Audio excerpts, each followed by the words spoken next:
আমার এক নানি ছিল, নির্বাচনের পরে আমি এলাকায় গেছি, আমারে বলে নানা দোয়া করিস। কেন? কই এক রাতে 4200 টাকা কামান। কেমনি ভাইলি নানি? বলে যে নির্বাচনের আগের রাত, যেটাকে বলা হয় কালো রাত, ওই রাতে আমার দরজা এসে নক করে, নানি বাড়িতে আসিস? বলে হ্যাঁ আসি। কয় আমি অমুক মার্কার লোক, 500 টাকা দিলাম, ভোটটা আমারে দিবি। এই কথা বলে যত মার্কার লোক আসছে, নানা কারো মন বেজার করিনি। 2 দিন পরে কবরে যাব, কার মনে দুঃখ দিব? সকালবেলা গুইনে দেখি 4200 টাকা কামাই। যেই দেশের জনগণ নির্বাচনের আগে 500 টাকা 1000 টাকার বিনিময়ে নিজের ভোটটা বিক্রি করে, এমন জনগণ দিয়ে দেশে ইসলাম কায়েম করা যাবে না। এক পাগল তেঁতুল গাছের নিচে হাত তুলে বলে, আল্লাহ এই তেঁতুল গাছের রাজশাহীর ফুজলিয়াম দে, রংপুরের হাড়িভাঙ্গা দে, চাঁপাই নবাবগঞ্জের কাটিমন দে, নওগাঁ সাপাহারের আমরুপালি দে। আল্লাহ তখন বলে, পাগল রে, চোখটা খুলে দেখ কোন গাছের নিচে দোয়া ধরেছিস। তেঁতুল গাছের নিচে দাঁড়াইয়া কিয়ামত পর্যন্ত আম চাইলে যেমন পাওয়া যাবে না, নির্বাচনের আগে নিজেকে বিক্রি করে 1 প্যাকেট বিড়ির কাছেও বিক্রি করে এমন জনগণ দিয়ে দেশে ইসলাম কায়েম করা যাবে না। উমরের মতো শাসক পাওয়া যাবে না। কথা বলে ডেকে ডাক। তালুকদার বংশের মতো যদি কলিজা বড় হয়, হাতটা তুলে কি ওয়াদা দিতে পারবে নির্বাচনকে কেন্দ্র করে কোনোদিন চা বিড়ি পান সিগারেট খাবে না? হাত তুলে দেখান। কি ওয়াদা ঠিক থাকবে? মাঝে মাঝে হাত তোলে নি যারা ভোট বিক্রি করে, হাত তোলেন না কে? হাত তোলেন না কে? 500 টাকা দিয়ে আপনার কেনা যায়? রাগ ভাষায় না, ভালো করে করছি। পুরুষ মানুষ কেনা যাবি টাকা দিয়ে?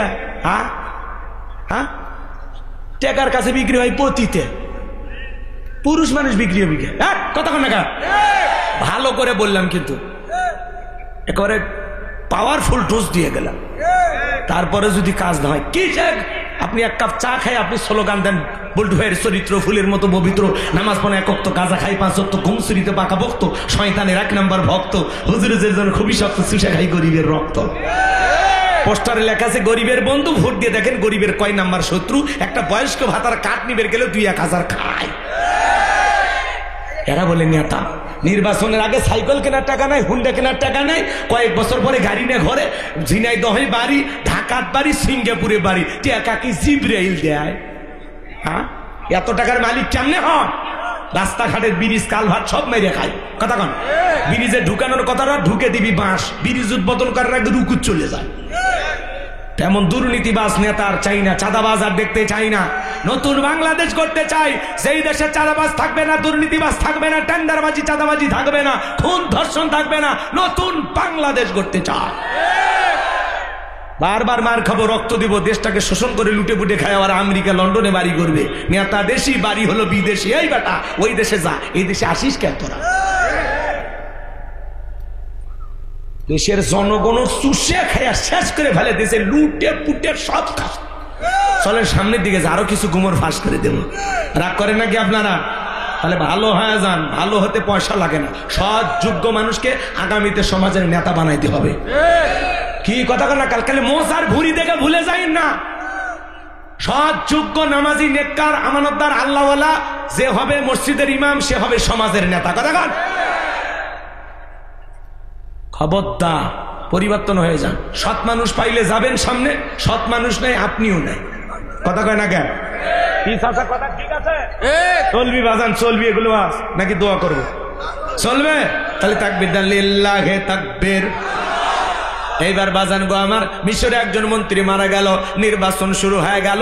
আগে তো জনগণের মন কাইরা নিয়েছে, সবাই মিলে একসাথে ভোট দিয়া ওই গোরস্তানের কাবুজ নামের ফেরাউনকে মিশরের মন্ত্রী বানায় দিল। আল্লাহর খেলা বোঝা বড় দায়। বার্ধক্যজনিত কারণে মিশরের বাদশাও মারা গেল। এইবার ফেরাউন সমস্ত জনগণ আর নেতাদেরকে ডেকে বলে, তোমরাই বলো দেশের বাদশা হবে কে? বাদশা ছাড়া তো দেশ চালানো যায় না। এইবার জনগণ ডেকে বলে, আপনাকে অনেক আগে আমাদের চেনা জানা হয়ে গেছে, আপনি যদি আমাদের বাদশা হয়ে যান কারো কোনো আপত্তি থাকবে না।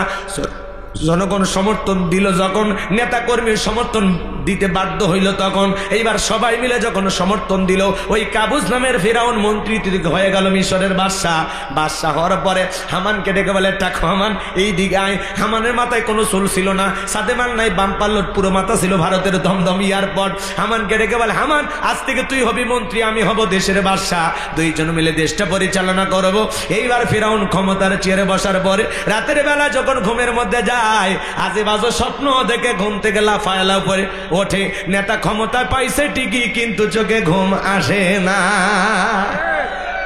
বোঝেন বোঝেন, ঘুম কি তো আল্লাহর দেয়া নিয়ামত। গরিব রিক্সা চালায়, ভ্যান চালায়, বউকে কোলে নিয়ে ঘুমায়। আর ধনী দাউ কুড়েলের সম্পর্ক 4টা ঘুমের ট্যাবলেট খায়, এরপরে রাত 2টার দিকে চোখ খুলে তাকায় থাকে।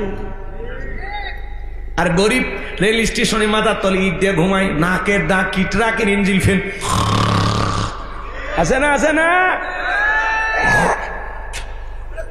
রাগ কইরেন না, রাগ কইরেন। গরিবকে আল্লাহ 2টা স্পেশাল নিয়ামত দিয়েছে, একটা হলো ঘুম আর একটা খাওয়া রুচি। কথা কয় না? ধনীর সামনে অনেক খাবার, আপেল আঙ্গুর কমলা বেদানা গরু খাইছি সব, কয় না খাওয়া যাবে না, ডায়াবেটিস শরীর। কথা কয় না? কেনার টাকা আছে কিন্তু খাওয়া রুচি না। আল্লাহ খাবার সীমিত করে দিছে। আর গরিব তাকায় বলে খাওয়া বলে যাবি না, একবার খালি আমাক দিয়ে দেখ, অটো মানে ধান ভাঙ্গা অটো মেশিনের মতো সব খায় ফেলে দেবো। কথা কন ঠিক কিনা? গরিবের খাওয়ার রুচি আছে, কেনার টাকা নাই। ধনীর কেনার টাকা আছে, খাওয়ার রুচি নাই। গরিবের বিছানাপত্র দামি নাই, কিন্তু ঘুম আছে। আর ধনীর বিছানাপত্র দামি আছে, লাখ টাকার খাট আছে, কিন্তু চোখে ঘুম নাই। তাহলে আল্লাহর কাছে খুশি না বেজার? তাহলে একটু জোরে বলেন আলহামদুলিল্লাহ। ফেরাউনের চোখে ঘুম নাই, আজে বাজে স্বপ্ন দেখে লাফালাফ ওঠে। তার দরবারে জ্যোতিষী ছিল 400। এই 400 জ্যোতিষীর লিডারের নাম হলো দবিরা, বয়স হলো 320 বছর। ডাইকা বলে, দবিরা রে এই দিকে আয়। কেন জানি রাতের বেলা আজে বাজে স্বপ্ন দেখে ঘুমায় উঠি, আমি কিছুই যেন বুঝতে পারতেছি না, আমার জন্য কি হয়ে গেছে। তাড়াতাড়ি করে গবেষণা করে দেখো কেন আমি উল্টা পাল্টা স্বপ্ন দেখি।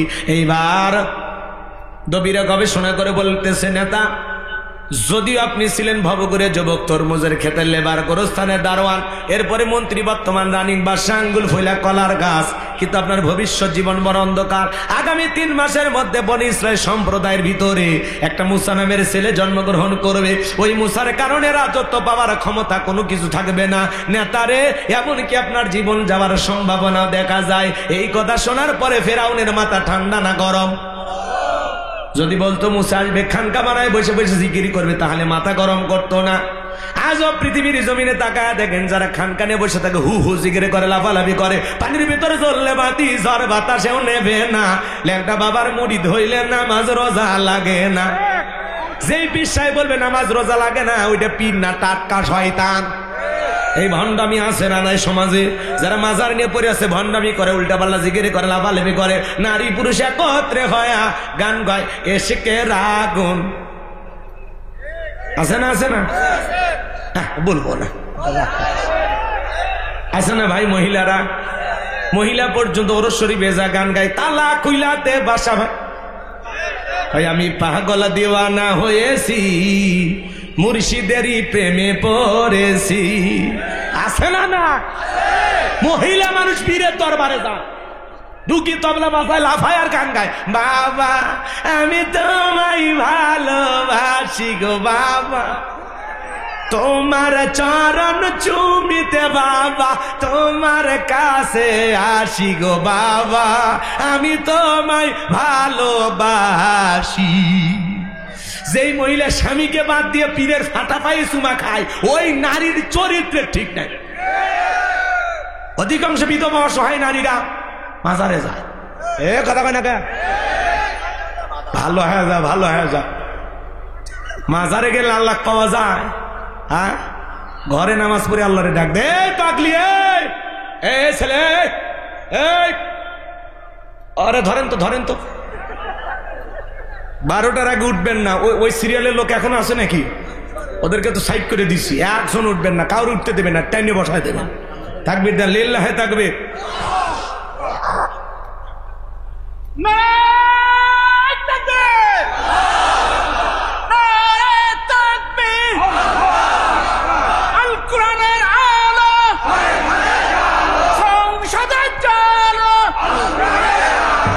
আমার বন্ধুগণ, ও ঝিনাইদহবাসী, কলিজার টুকরা ভাইয়েরাম, আমি যে কথা বলতে যাচ্ছিলাম বাজান, ভণ্ড পীর যেখানে আমনা নাই, সেখানে ভণ্ডামি ইসলামে কোনো সাপোর্ট করে না। কথা বলেন, এই গাজা বাবা, তালা বাবা, সালা বাবা, লাউ বাবা, কদু বাবা, এদের সাথে ইসলামের কোনো সম্পর্কই নাই। কথা বলেন, ইসলাম পবিত্র, পরিষ্কার, পরিচ্ছন্ন একটি ধর্ম। কথা কন, এগুলো তুমি 30 বছর 40 বছর গোসল করবে, নাহলে ফাজলামি করার জায়গা ইসলামে নাই। কথা কন, এরা ইসলামের সবচাইতে বড় ক্ষতি করে। কথা কন, সাধু বাবা, লালু বাবা, কালু বাবা, তালা বাবা, সালা বাবা, গামছা বাবা, লাউ বাবা, কদু বাবা, টমেটো চোর বাবা, পায়খানা বাবা, এদের কাছে যাওয়া যাবে না।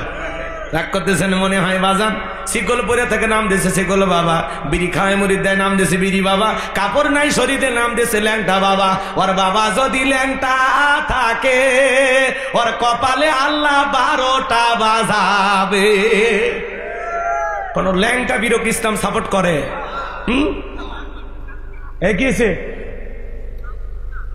কিছু কইবা না, চুপচাপ থাকো, বেশি কথা বলে মাথা গরম হয়ে যাবে। কথা আমার ভাইরা চলেন সামনের দিকে যায়। তাহলে এদিক খেয়াল করেন, যারা ভণ্ডামি করে দুনিয়ার জমিনে খানকা নেমাজার নিয়ে বসে থাকে ওদেরকে কেউ টার্গেট করে না। যারা আল্লাহর জমিনে আল্লাহর দ্বীনকে প্রতিষ্ঠিত করতে চায়, কোরআনের সমাজ ব্যবস্থা কায়েম করতে চায়, আল্লাহর বিধান দিয়ে জমিনটা পরিচালনা করতে চায়, তাদেরকে টার্গেট করে করে জেলখানায় ঢোকানো হয়। ভালো করে বুঝবেন। এইবার শোনেন শোনেন, এইবার শুনে যান। এইবার ফেরাউন টেনশনে পড়ে গেল, কি করা যায় কি করা যায়। হামানকে ডেকে বলে, হামান এই দিকে আয়। দবিরা কি বললো শুনলি না? বলে কি বলেছে? বলে মুসা নামের একটা ছেলে আসবে, তার কারণে রাজত্ব পাওয়ার ক্ষমতা থাকবে না, এটা তো মেনে নেওয়া যায় না। দবিরা ডেকে বলে, নেতা টেনশন নিবার কোনো কারণ নাই, মাইট ইজ রাইট, জোরজার মুল্লুক, তার পাওয়ার রাজত্ব ক্ষমতা যার হাতে সে সমাজ রাষ্ট্রে যা বলবে তাই হবে। বলে কি করতে চাস? বলে মিশরের ক্ষমতা যেহেতু আমাদের হাতে, আমরা পরিষ্কারভাবে একটা কথা ঘোষণা করতে চাই, যত ছেলে সন্তান জন্মগ্রহণ করবে সবাইকে জবাই করে করে দুনিয়ার বুক থেকে বিদায় করে দেব, তাহলে আপনার শত্রু মুসার আগমন ঘটবে না। ফেরাউন ডেকে বলে, হামান রে আসলেই তোর মাথায় বুদ্ধি আছে, তবে শোন, ছেলেগুলোকে জবাই করবি, মেয়েগুলোকে জবাই করবি না, কারণ ছেলেদের মধ্যে আমার শত্রু আছে, মেয়েদের মধ্যে কোনো শত্রু নাই। তার মানে সরে হলেও মানুষ ভালো, মোবাইল নিয়ে গেল, সিম কার্ড খুলে দিয়ে গেল। কথা বলে ঠিক কেডা? এইবার ছেলে সন্তান হইলে ধরে আর জবাই করে, এমনও ঘটনা পাওয়া যায় বাজান, পেট চিরে সন্তানটাকে জবাই করে। কথা বলে ঠিক কেডা? আমার ভাইয়েরা, এইভাবে হাজার হাজার সন্তান জবাই করতে লাগলো। মুসা মাত্র একজন, আর জালেমেরা হাজার হাজার জবাই করে। তিনটা বর্ণনা পাওয়া যায়, কেউ বলেছেন 20,000, কেউ বলেছেন 24,000, কেউ বলেছেন 80,000। এইবার 3 মাস অতিবাহিত হয়ে যাওয়ার পরে দবিরাকে বলে, দবিরা ভাগ্য গবেষণা করে দেখ আমার পথের কাটা মুসা মূল্য না বাস্তু। দবিরা ভাগ্য গবেষণা করে বলে, নেতা যদিও বনি ইসরাইল মায়ের বুক খালি কইরা হাজার হাজার সন্তান জবাই করে দুনিয়ার জমিন থেকে বিদায় করে দিয়েছেন, কিন্তু আপনার পথের কাটা মুসা এখনো মরে নাই, মরে নাই, মায়ের কোলে জীবিত আছে, সুস্থ আছে, কিন্তু কোন বাড়িতে কোথায় আছে এইটা বলার ক্ষমতা আমাদের নাই। বলুন আল্লাহু আকবার। ওয়ামাকারু ওয়ামাকারাল্লাহ ওয়াল্লাহু খায়রুল মাকিরিন। খেলাকা আল্লাহ চাই মুসারে বাঁচাইতে, আর ফেরাউন চাই মারতে। পার 14 গোষ্ঠী এক জায়গা হয়ে একটা পশম ছিতে পারবে না বাজান গো আমার। এইবার ফেরাউন রাগান্বিত হয়ে সেনাবাহিনীদেরকে ডেকে বলে, যাও এলাকায় তল্লাশি চালাও, চিরুনি অভিযান চালাও, যে জায়গায় মুসারে পাইবা ধরবার জবাই করবা, এতদিন মেরে তো আসলটাই মারতে পারো নাই, যাও চতুর্দিকে ছড়িয়ে পড়ো। একদল সেনাবাহিনী মুসা নবীর বাড়ির দিকে রওনা করেছে। মুসা নবীর বরাবর নাম তার মারিয়ম, ডেকে বলে, মা ওই যে ফেরাউনের সেনাবাহিনী দেখা যায় মা, আর বুঝি ভাইকে বাঁচানো গেল না, ভাইকে তুমি কই লুকিয়ে রাখবা? মুসা নবীর মা সন্তানকে নিয়ে এদিক সেদিক দৌড়ায়, কে যেন এলহামের মাধ্যমে আওয়াজ দেয়, বলে সারমা চুলার ভিতরে তোমার ছেলেটাকে ফেলা দাও, কথা দিলাম গো তোমার ছেলেকে আবার তোমার কোলে ফেরাইয়া দেব।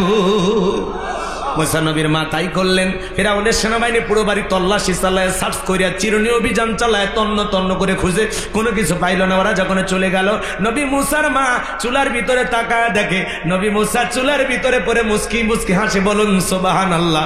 সন্তানটাকে কোলের মধ্যে নিলেন, গালে মুখে চুমা খায়, আবারও কে জানো গাইবি আওয়াজ দে, বলে মুসার মা আর কতদিন জালেম ধরবে লুকিয়ে রাখবা? সিন্ধুক একটা বানায়া দরিয়ার বুকে ভাসায়া দাও, কথা দিলাম গো তোমার সন্তানটাকে তোমার কোলে ফেরায় দেব। জোরে বলেন মারহাবা।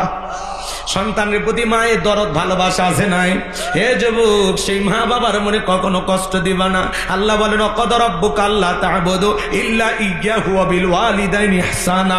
আমার ইবাদত করো, আমার গোলামি করো, খবরদার খবরদার আমার ইবাদতের সাথে কাউকে শরীক করো না। আমার ইবাদতের পরে তোমাদের দায়িত্ব হলো মাতা পিতার খেদমত করা, তাদের সাথে উত্তম আচরণ করা। ও ঝিনাইদহবাসী, হে তরুণ যুবকেরা, তোমাদের পায়ে হাতে অনুরোধ করে যায়, খবরদার খবরদার মা বাবার মনে কষ্ট দিও না। যে মা 10 মাস 10 দিন গর্ভে তাই দিয়েছে, প্রসবের যাতনা সহ্য করেছে, জন্মের তোর সময় ছোট্ট বালতি দিয়ে 1 বালতির মতো রক্ত ঢেলে ফেলে দিয়েছে, কত মা সন্তানটাকে দুনিয়ার মুখ দেখাই দিকে নিজে দুনিয়ার থেকে বিদায় হয়ে যায়। সেই মা বাবার মনে কখনো কষ্ট দেওয়া যাবে না। যে বাবা মাতার ঘাম পায়ে ফেলে রিক্সা ভ্যান চালাইয়া বাড়ি ঘর জায়গা জমি সব দিল, তোমারে আমারে মাদ্রাসায় পড়ালো, স্কুল কলেজে পড়াইলো, বিশ্ববিদ্যালয়ে পড়াইলো, খবরদার রে যুবক, সেই বাবা আমার মনে কখনো কষ্ট দিব না। তুমি তোমার মা বাবার সাথে যে আচরণ করবা, তোমার সন্তানও তোমার সাথে সে আচরণ করবে। আজকে কে কে আসো গো, হাতটা তুলে ওয়াদা দাও জীবনে কোনোদিন মা বাবার মনে কষ্ট দিবা না। 2টা হাত তুলে আল্লাহকে দেখাও। আল্লাহ বলেন কুল্লাহুমা কওলান কারীমা, পিতামাতার সাথে সম্মান সূচক আচরণ করো, খবরদার তাদের মনে ব্যথা দিও না, নম্র ভদ্র হয়ে সুন্দর আচরণ করো। একটা প্রধানমন্ত্রী রাষ্ট্রপতি তার সাথে যেরকম ব্যবহার করবা, তার সাথে বেশি আদব কায়দা নিয়ে মা বাবার সাথে কথা বলবা। আল্লাহ রাসূল বলেছেন ওমা জান্নাতুকা ওয়া নারুকা, তোমার পিতামাতাই তোমার বেহেশত, তোমার পিতামাতাই তোমার দোজখ। যুবক রে, সেই মা বাবার মনে কষ্ট দিয়া দোজখের নিজের নামটা লেখায়ও না। পিতামাতার মন খুশি রাইকা তাদের দোয়া নিয়া নামটা জান্নাতের ঠিকানায় লিখে নাও। যে সন্তান রাগান্বিত হয়ে মা বাবাকে বাড়ি থেকে তাড়াইয়া দেয়, মা বাবাকে বৃদ্ধাশ্রমে তাড়াইয়া দেয়, পাঠাইয়া দেয়, যেই সন্তান মা বাবাকে বাড়ি থেকে তাড়াইয়া দেয়, বৃদ্ধাশ্রমে পাঠাইয়া দেয়, ও মা বাবাকে তাড়াইয়া দেয় নাই, নিজের ভাগ্য থেকে জান্নাতকে তাড়িয়ে দিয়েছে।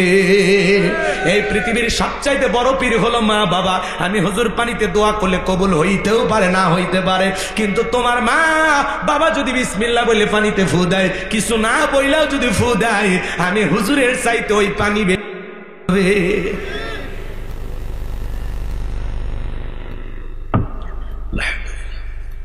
কষ্ট হয়। তুমি তোমার মা বাবাকে যদি ব্যথা দাও, তোমার সন্তানও ব্যথা দেবে। তাদেরকে তুমি খাইতে দিলে তোমার সন্তানও তোমারে খাইতে দিবে। তাদেরকে তুমি আলাদা করে না খাইতে দিলে তোমার সন্তানও তাই করবে। ভাই, পিতা মাতার ওয়াজ করলেও 2 ঘন্টা করা যায়, ওই দিকে যাওয়ার কোনো সুযোগ জ্ঞানী লোকের জন্য অল্পই যথেষ্ট, তাই না বাজার? মা বাবার মনে কখনো ব্যথা দিব না। পিতা মাতা অনেক বড় নিয়ামত, আমাদের বটবৃক্ষ। যারা মা বাবা হারায় ওরা ব্যথাটা বোঝে। কথা বলেন।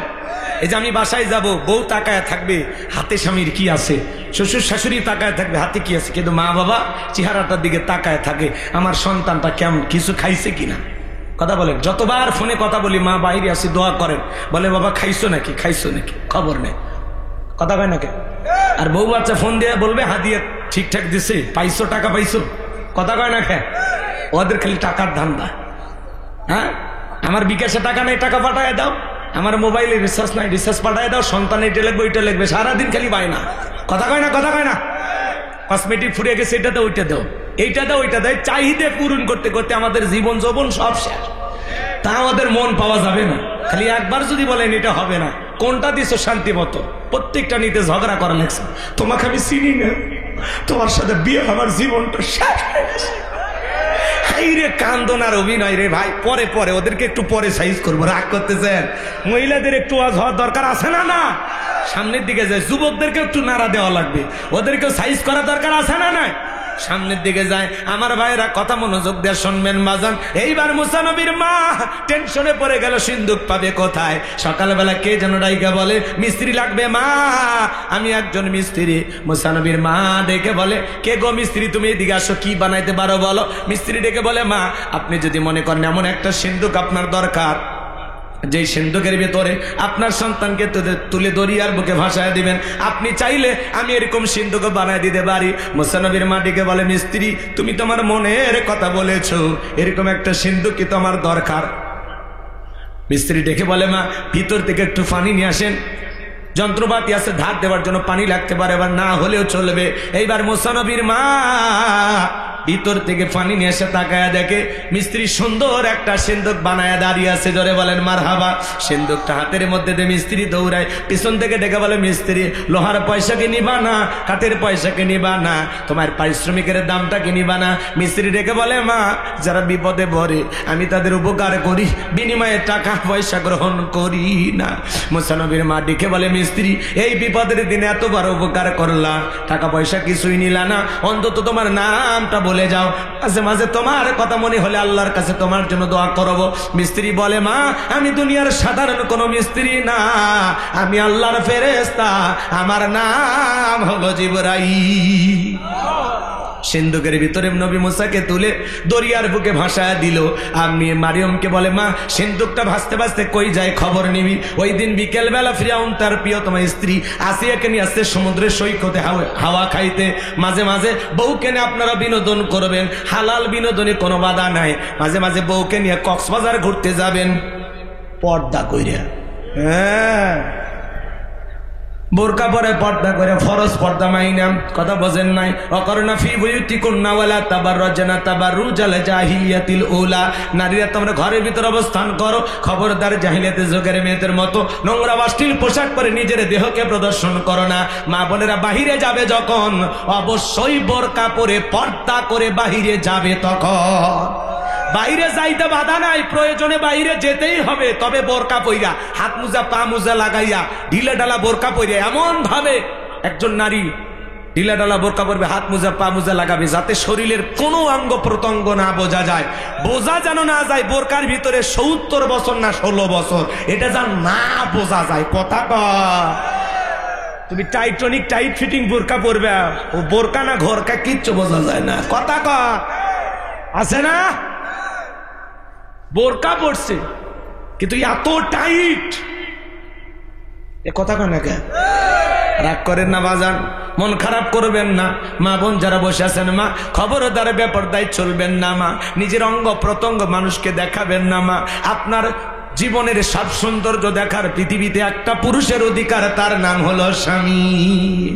যত পারো তোমার ওই মন্টুর বাপকে দেখাও, কথা কয় না? সব পারো, শাহজালালের বাপকে খুশি কর, লিটনের বাপ খুশি কর, রুবেলের বাপ, বাদশার বাপ, কথা কয় না কেন? হ্যাঁ, তোমার হাসানের বাপ খুশি কর। পাগলি বোঝে না, সাজে অন্য মানুষের জন্য।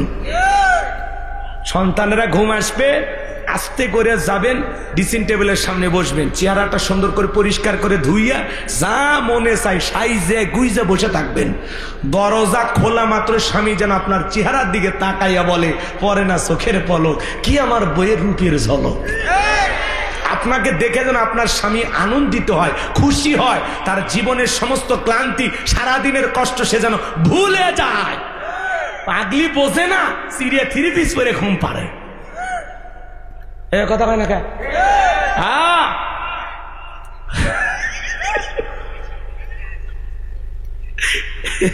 সামনে যাই, কষ্ট হচ্ছে নাকি আপনাদের? দোয়া করবেন, বেশি দিন দুনিয়াতে হয়তো বাঁচবো না, মারা গেলে কি করবেন? দোয়া করবেন। দোয়া করবেন না বাজান? খারাপ লাগে? মা বোন যারা বসে আছেন, মা তিরমিজি শরীফের হাদিস, স্বামীর জন্য যতক্ষণ সাজুগুজু করবেন, সাজতে যে সময়টা যায়, নফল নামাজ বলে যে সব, স্বামীর জন্য সাজলে সেই সব পাওয়া যায়। কিন্তু পাগলিরা সাজে বাপের বাড়ির জন্য, বিয়ের বাড়ির দাওয়াতের জন্য, মার্কেটের জন্য, স্বামীর জন্য সাজে না। কসমেটিকের টাকাটা বৃথা গেল, ঢেনাওয়ালা রিক্সাওয়ালা চাচারা দেখে খুশি, খালি টেকাটা জলত ফেলে দিছে। জল না পানি হইলেই হইলে একটা। রাগ করেন নাকি?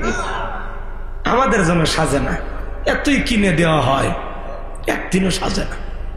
কথা কয় নাকি? আফসোস রয়েই গেল আমাদের। কার কারো বউ সাজে? একটু হাত তোলেন তো। সাজে না তো, বলে বোঝেই না। ওরা মিশাই খালি আওয়াজ শুনবেন আসে, বলছে পুরুষ প্যান্ডেলে জায়গা হচ্ছে না হুজুর, মহিলা প্যান্ডেলও জায়গা হচ্ছে না, প্যান্ডেল খুলে দিচ্ছে। ওই পাগলিরা আসে লাভ আছে? এই যারা শুনতেছে ওরা কি পাল্টে যাবি? ওরা যদি কাল রাত থেকে আপনার জন্য সাজে, তাহলে বুঝবেন হুজুরের ওয়াজ কাজে লাগছে। রাগ করতেছেন আপনারা? জি, কাল থেকে যদি বোরকা পরে পর্দা করে, তাহলে বুঝবেন হুজুরের ওয়াজ কাজে লাগছে। নামাজি যদি হয়ে যায়, স্বামীর সাথে ভালো ব্যবহার করে, তাহলে ওয়াজ কাজে লাগবে। কথা কান? তাহলে বউকে নিয়ে মাঝে মাঝে হালাল বিনোদন করবেন, পিকনিক স্পটে যাবেন, ঘুরতে যাবেন, যেখানে ভদ্রলোকেরা যায়। বোরকা পরায় বউকে নিয়ে ঘুরলে কোনো সমস্যা নাই। আমি কি বলছি যে হাফ প্যান্ট পরে সমুদ্রে নেমে গোসল করেন, তাহলে সমস্যা হবে, তাহলে গুনাহ হবে। কথা কন? আমার ভাইরা চলেন সামনের দিকে যাই বাজান। এইবার ফেরাউনের সেনাবাহিনী সিন্ধুকটা ঘাটে যখন চলে আসছে, সিন্ধুকটা তুলে নেতার সামনে নিয়ে গেছে। ফেরাউন ডেকে বলে, সিন্ধুকটা খোলো তো দেখি। এইবার সিন্ধুকটা যখন খোলা গেল, সবাই তাকা দেখে সিন্ধুকের ভিতরে মনে হয় পূর্ণিমার চাঁদ উদয় হয়েছে। জোরে কন মারহাবা। ফেরাউন ডেকে বলে তরবারে আনে জবাই করি, এই মনে হয় আমার পথের কাটা মশা। আসিয়া বলে থামো, খারে মারা শিখছো, এতগুলো মারলা গো স্বামী, তাও কি শান্তি পাইলা না? এই ছেলেটাকে মারার আগে আমি তোমার কাছে একটা প্রশ্ন করতে যাই, এই যে সিন্দুকটা দেখা যায় এমন কাঠ কি তোমার দেশে আছে? ফেরাউন সিন্দুকটা নাই রে ছেড়ে ডেকে বলে বিবি এমন কাঠ আমি কেন, আমার বাপ দাদার 14 পুরুষও কেউ দেখে নাই। আসিয়া ডেকে বলে স্বামী এটা ভিনদেশী কারো সন্তান, বাঁচতে বাঁচতে আমার দেশে এসেছে, এই ছেলেটাকে আমি মারতে দেব না, এই ছেলেটাকে আমি আমার পালক পুত্র হিসেবে লালন পালন করতে চাই। জোরে বলেন মারহাবা। বউ সন্তানটাকে পালতে চায়, ফিরাউনের আর কি করা, অনেক কঠিন। স্বামীও মাঝে মাঝে বইয়ের কাছে দুর্বল হয়ে যায়, কথা বলার উপায় থাকে না, কথা বলেন ঠিক কিনা? আসিয়া বলে স্বামী এই ছেলেটাকে আমরা পালক পুত্র হিসেবে লালন পালন করব, রাজ্যের ভিতরে ঝোল পেটাইয়া দাও। ফিরাউনের ছেলে সন্তান যে দুধ পান করাবে মাসে মাসে বেতন দেওয়া হবে। ঘটনা তাই ঘটানো হলো, ঝোল পিটাইয়া দেওয়া হলো। হাজার হাজার মহিলারা আসছে, নবী মুসাকে কোলের মধ্যে নাই, স্তন খুলে মুখ লাগায় দেয়। আল্লাহ নবী মুসা কোন মহিলার স্তনে দুধ পান করে না। জোরে বলেন মারহাবা। সমস্ত নারীরা যখন ব্যর্থ হয়ে চলে গেল, ওই যে মুসা নবীর বড় বোন নাম হলো মারিয়ম, ঈসা নবীর মায়ের নাম মারিয়ম, আর মুসা নবীর বড় বোন ছিল তার নামও মারিয়ম। কথা কি বোঝে? এইবার মারিয়ম বলতেছে ও রানী আসিয়া, আমার কাছে এমন একটা ধাত্রীর খবর আছে, অবশ্যই এই ছেলেটা দুধ পান করতে পারে, তাই নাকি? বলে হ্যাঁ। এইবার 2জন লোক পাঠাইয়া নবী মুসার মাকে ফেরাউনের দরবারে এসে গেল। নবী মুসার মা সন্তানটাকে কোলের মধ্যে নিয়ে যখন স্তন খুলে মুখ লাগাইছে, নবী মুসা মায়ের স্তনে দুধ খাওয়া শুরু করেছেন। বলুন সুবহানাল্লাহ। শিশুকাল থেকে নবীদের জ্ঞানী বানিয়েছেন তিনি কে? আসিয়া বলে আপনার বেতন ডাবল, থাকার কোয়ার্টার ফ্রি। নবী মুসার মা ডেকে বলে আসিয়া ও রানী, সন্তানকে যদি দুধ পান করাইতে চান আপনার বাড়িতে নয়, সন্তান থাকবে আমার বাড়িতে। বলে আমি তাতেই রাজি আছি, তাতে কোনো আপত্তি নাই। মাঝে মাঝে সন্তানটা আমারে দেখায় যাবেন, কথা আছে মায়ের চাইতে মাসির দরদ বেশি, কথা বলে ঠিক কিনা? নবী মুসার মা পৃথিবীর প্রথম মা, যে মা তার আপন সন্তানকে দুধ পান করানোর বিনিময়ে মাসে মাসে বেতন পেয়েছিল। জোরে বলেন মারহাবা। দুধ পান করানো হয়ে গেল, নবী মুসা চলা ফেরার বয়সে উপনীত হয়েছে। আসিয়া একদিন দেখে বলে ফেরাউন স্বামী আমার সন্তানটাকে কোলে নাও, মানুষ দেখলে মনে করবে ছেলে তোমার না, ধর একটু কোলে নাও তো। মাঝে মাঝে দেখবেন মা বোনেরা বিরক্ত হয়ে গেলে, রাগান্বিত হয়ে গেলে বাচ্চার স্বামীর কোলে দিয়ে বলে ধরো তো, সামলাও তো, বাপের মতো খারাপ, বাপও জ্বালায় এইটাও জ্বালায়, বাপও হারামি, ছেলে হয়েছে ডবল হারামি। মানে সন্তান খারাপ হলে বাপের 14 গোষ্ঠী উদ্ধার করে, কয় বাপ দাদা চাচার কিচ্ছু ছাড়েনি। আর যদি ভালো হয় বলে মা যে ভালো, ভালো হলে সব গুণ মায়ের হোক, পাগলিরাই ভালো থাক, আমরাই অপরাধী হই। মাইনা নিলাম যা, কথা কয় নাকি? হ্যাঁ অপরাধ মাইনা নিলাম। আল্লাহ আমার মা বোনের হেদায়েত দান করেন, জোরে বলেন আমিন। চলেন না বাজান সামনের দিকে যাই। এইবার সন্তানটাকে কোলের মধ্যে নিয়ে নবী মুসার কি সুন্দর চেহারা দেখে মায়া লাগে গেছে, কাপের হওয়ার পরে চুমা খাওয়ার আগ্রহ জাগছে। নবী মুসার দিকে যখন ঠোঁটটা বাড়াইতে চায়, কষি হাতে এমন একটা থাপ্পড় গালের মধ্যে বসায় দিয়েছে, চিৎকার মেরে উঠছে। আশেপাশে লোকজন দৌড়ে আসে, বলে নেতা এত জোরে চিৎকার মেলেন, ব্যাপারটা কি? বলে আমার চেহারা দেখে বোঝো না? হ্যাঁ আমি কি তোদের ডাকছি? যা যা, এই যা, একজনও থাকবি না। ছেলে যে থাপ্পড় মারছে এই কথা জনগণকে বললে কি ইজ্জত থাকবে? ওদেরকে তাড়িয়ে দেওয়ার পরে বলে আমার বাড়ি আমি চিল্লাইছি, যা তোদের ডাকি নেই, যা সরে যা সরে যা। ওদেরকে তাড়িয়ে দেওয়ার পরে এইবার চিৎকার মেরে ডেকে বলে আসিয়া রে আসিয়া, আয় আয় তাড়াতাড়ি করে আয়। আসিয়া বলে কি হয়েছে? সারের মতো চিল্লাও কে? কই চিল্লাবো না, এর চোখে মুখে যে আগুন দেখছি রে। আসিয়া এ মুসা যারা কেউ না, তোর বাড়িটা দে, পথের শত্রুটা দূর করি। বলে এই ছেলে কি করছে? বলে এই ছেলে আমার গালে থাপ্পড় মারছে। আসিয়া বলে ঢং করা জায়গা পাও না, এই ছোট মানুষ কোনোদিন গালে থাপ্পড় মারতে পারে? ফেরাউন দেখে বলে বিবি রে তোরে কেমনে বোঝাবো, গাল তো তোর ছিল না, গাল ছিল আমার, মজা কি আমি টের পাইছি। এর থাপ্পড়ের ওজন বোঝা দেয়, এই ছেলেটাই ভবিষ্যতে মুসা হবে। জোরে কোন মারহাবা। এখানে আরো ঘটনা আছে, আমি আর ওইদিকে গেলাম না। নবী মুসার বয়স হয়ে গেছে 25 বছর। কয় বছর? 25 বছরের টকবাগে যুবক কিপ্তি আর বনি ইসরায়েলের মধ্যে লাগছে ঝগড়া। নবী মুসা আলাইহিস সালাম নিঃসম্প্রদায়ের লোকের পক্ষ নিয়ে কিপ্তিকে ডেকে বলে কি রে কিপ্তি, সব জায়গায় ফেরাউনের গরম দেখাস। দেখেন না এক এক পাতি নেতার, কিছু পাতি নেতায় বিদায় হয়ে গেছে, আবার নতুন পাতি নেতার জন্ম হয়ে গেছে। আমরা বলতে চাই বাজান, বারবার চাঁদাবাজ দেখেছি, নতুন করে চাঁদাবাজ আর দেখতে চাই না। যারা চাঁদাবাজি করতে আসবে আগে থেকে 20-30 জন পরিকল্পনা করে রাখবেন, ওরে ধরে বিদ্যুতের খুঁটির সাথে 3 দিন বাঁধে রাখবেন, হাফ প্যান্ট পরায়া, তারপরে পুলিশ এসে নিয়ে যাবে। উত্তম মাধ্যম দেবেন, মারে ফেলবেন, মারে ফেলা যাবেন, খালি এমনি থুয়ে দেবেন। যে শীত পড়ছে খালি হাফ প্যান্ট পরা থাকলে তবিল খুঁজে পাওয়া যাবে না। এই বেটা, রোজগার করে খাইতে পারিস না? এই কিসের চাঁদাবাজি রে? মানুষ ইনকাম করে বাঁচে না, ও চাঁদাবাজি করে। নাটক সিনেমা দেখে চাঁদাবাজি শিখছো নাকি? হ্যাঁ, কত কষ্ট করে 16 বছরের জুলুম থেকে মানুষ একটু বাঁচলো, আর আবার যদি কেউ নতুন করে দখলবাজি চাঁদাবাজি শুরু করে, ভাইলা সহ্য হয়? তোমরা কি শিক্ষা নিবা না? ভালো হয়ে যাও, যেই দলেরই হোক, যারাই করুক। আমরা বলতে চাই এগুলো করবেন না, একটু ভালো হয়ে যাও, এই দেশটাকে একটু শান্তি পাতে দেন। কথা কর, ভাল লাগে না বাজান? ভাল লাগে না? এখানে মনটা করে চাইলে পুরে শেষ হয়ে যায়। ওরা তো 16 বছর দুর্নীতি করে গাড়ি বাড়ি টাকা পয়সা সব বিদেশে নিয়ে গেছে। 11 লক্ষ কোটি টাকা দুর্নীতি করে বিদেশে পাচার করছে। 93 বিলিয়ন ডলার ঋণের বোঝা বাংলার মানুষের ঘাড়ে চাপায় ধরা পালিয়ে গেছে। 5-10 কোটি টাকা তোমার গাড়ি গ্যারেজে পড়ে আছে, এমপি মন্ত্রী নাই। এ কথা কন, হ্যাঁ, বড় বড় কথা বলতো এমপি মন্ত্রী আছে ভাই, কি ডাক, হ্যাঁ, কি মশান, কই পালিয়েই তো গেলেন। আছে মন্ত্রীরা সব কোথায় গেল, এমপিরা সব কোথায় গেল, কোথায় কাদের কাকা? ওদের সারা দেশটা এখন লাগে ফাঁকা ফাঁকা। পালাবো না, পালাবো না, পালাবো না, যাই না তাদের দেখা, ওদের সারা দেশটা এখন লাগে ফাঁকা ফাঁকা। আইন মন্ত্রী আটকে গেল আইনেরই ফাঁকে, দাড়ি সারা দরবেশটারে ভণ্ড ভণ্ড লাগে। শুনেছি ভাই কত নেতা নেত্রী খাইতেছে ভাই ডান্ডা, বিচারপতি কালামানিকের ফাটিয়েছে নাকি আন্ডা। এটা আমার খবর না, মিডিয়ার খবর। এই বিচারপতি শামসুদ্দিন মানিক আল্লামা সাইদি হুজুরকে মৃত্যুদণ্ডের রায় দিয়েছিল। আমরা বলতে চাই এই বিচারক নামের কুখ্যাত কালামানিককেও মৃত্যুদণ্ডের রায় দিতে হবে। কথা বলে ঠিক না? এই বিচারপতি শামসুদ্দিন মানিক টকশোতে বৈশা আমার বোনকে অপমান করে রাজাকারের বাচ্চা বলেছিল, ছাত্র আন্দোলনের সবাইকে রাজাকারের বাচ্চা বলে গালি দিয়েছিল। আমরা বলতে চাই এই সেই বিচারপতি মানিক 116 জন আলেমের তালিকা করে দুদকের কাছে জমা দিয়েছিল। আমার মতো গাইবান্দার ভাঙ্গা বক্তা রোল নাম্বার ছিল 23, সিরিয়ালে আমার নাম্বার কত গো? হ্যাঁ, যারা আলেমদের তালিকা করেছিল বিনা তালিকায় কলার পাতায় শুয়ে থাকে। এলাকা পলকের ঝলক গেল, পলকের ঝলক গেল, থামিয়ে নেটের চাকা, ওদের সারা দেশটা এখন লাগে ফাঁকা ফাঁকা।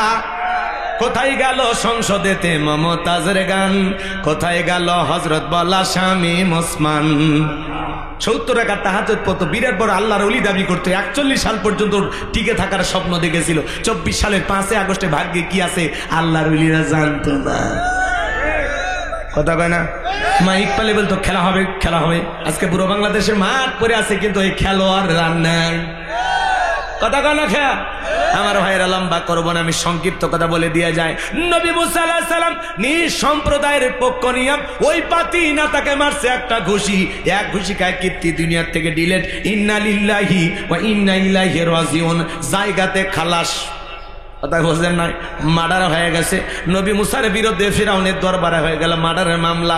আল্লাহ ডেকে বলে পয়গাম্বার আর কতদিন থাকবা, এইবার তুমি মাদাইনের দিকে রওনা করো। আল্লাহর পয়গাম্বার নবী মুসা আলাইহিস সালাম আল্লাহ পাকের অর্ডার পায়ে চলে গেলেন মাদাইনের দিকে। মাদাইনের দিকে যাওয়ার পরে আমার ভাইয়েরা ওখানে পানি খাওয়ানোর ঘটনা আপনারা সবাই শুনেছেন, আমি ওই বিষয় নিয়ে আলোচনা করব না। শোয়েব আলাইহিস সালামের 2টা মেয়ের সাথে পরিচয় হয়ে গেল, তাদের মাধ্যমে তাদের বাড়িতে চলে গেল।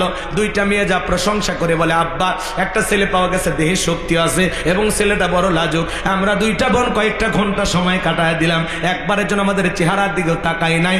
বাবা গো, রাখাল হিসেবে আমাদের বাড়িতে ছেলেটাকে রাখতে পারেন। শোয়েব আলাইহিস সালাম রাজি হয়ে গেলেন। নবী মুসা আলাইহিস সালাম রাখাল হিসেবে তার বাড়িতে রাখলেন।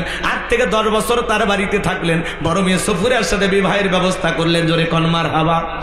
8 থেকে 10 বছর থাকার পরে আল্লাহ ডেকে বলে পয়গম্বর আর কতদিন শ্বশুর বাড়ি মধুর হাড়ি, এইবার গাট্টি গুটি গোস্তাও স্ত্রীকে সঙ্গে নাও।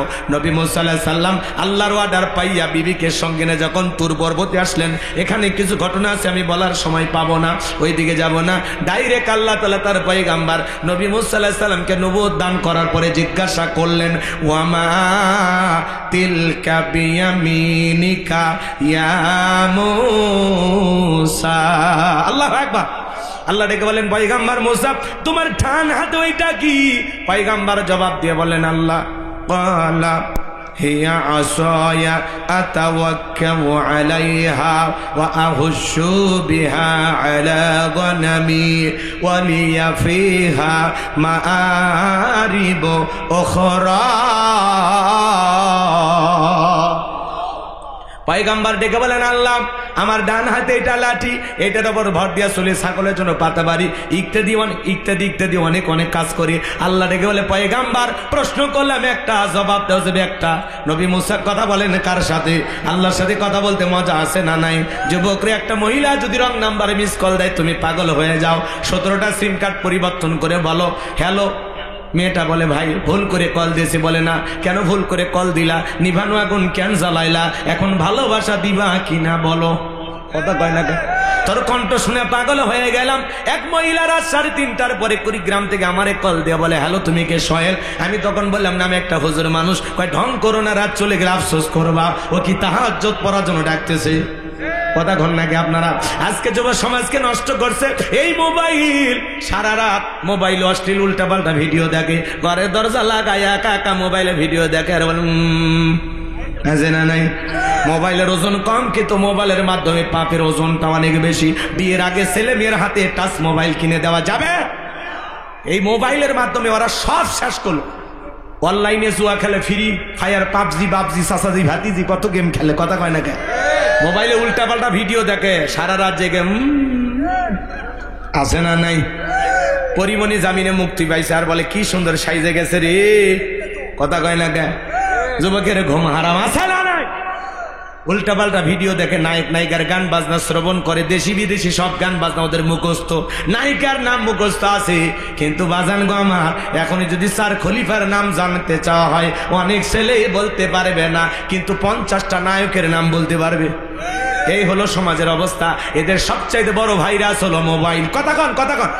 আমি কি একটু বলবো? রাগ করবেন না। দেশে মোবাইল আইছে, চিঠি বন্ধ হইয়াছে, দিওয়ানা বানাইছে, ভোলা মাইয়ার মনের কথা ভাসে বাতাসে। দেখো ভোলা পানের মন বাদা ফেসবুকে এখন, মোবাইলে চ্যাটিং কইরা কাটায় সারাক্ষণ। এই মোবাইল পাইয়া দেখো মদনের মাইয়া কি কাণ্ড ঘটাইছে, স্বামী সংসার রাইখা নাকি পলাইয়া গেছে। সে যে স্বামী সন্তান রাইখা নাকি পালাইয়া গেছে। 2 বাচ্চার মা, 4 বাচ্চার মা পরকে প্রেম করে স্বামী রাইখা সন্তান রাইখা আর একটা পুরুষের হাত ধরে পালিয়ে যায়। যে নারী স্বামী সন্তান রেখে আর একটা পুরুষের হাত ধরে পালিয়ে যায়, ওটা নারী না, ওটা ডাইনি, ওটা পাশানি, কান লাগিনি, বিশ্বাসঘাতক নারী। ওটা হলো নারী জাতির কলঙ্ক। কেমনে পারলা বোন, কেমনে পারলা মা, স্বামী রাইকা সন্তান রেখে আর একটা পুরুষের হাত ধরতে কেমনে পারলা?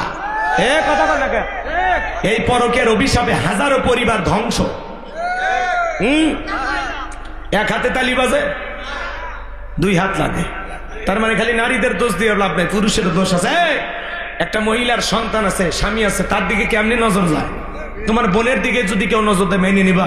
তোমার বইয়ের দিকে, তোমার মায়ের দিকে? তো ওই মহিলা কারো না কারো বোন, কারো না কারো স্ত্রী, কারো না কারো মা, কারো না কারো ফুফু, কারো না কারো ফুফু খাল। কথা কর না কেন? ভালো হয়ে যায়। দুনিয়াতে অনেক নারী আছে, বিয়ে হচ্ছে না, যা বেটা বিয়ে কর। বিয়ে হয়েছে, স্বামী আছে, সেই মহিলার সাথে সম্পর্ক, পরকীয়া, অভিশাপ, ভাইরাস। করোনা ভাইরাসের চাইতে পরকীয়ার ভাইরাস বেশি খারাপ। ও মা, তোমাদের এই দুর্দশা আমার আর ভালো লাগে না। কথা কন আছে না? মহিলারা বিবাহের দাবিতে ছেলের বাড়ি যাও, অনশন ধর্মঘাত। কোন ছেলে তো যায় না, তোমরা কেন আসো? তার মানে কি বাজারে চলে না?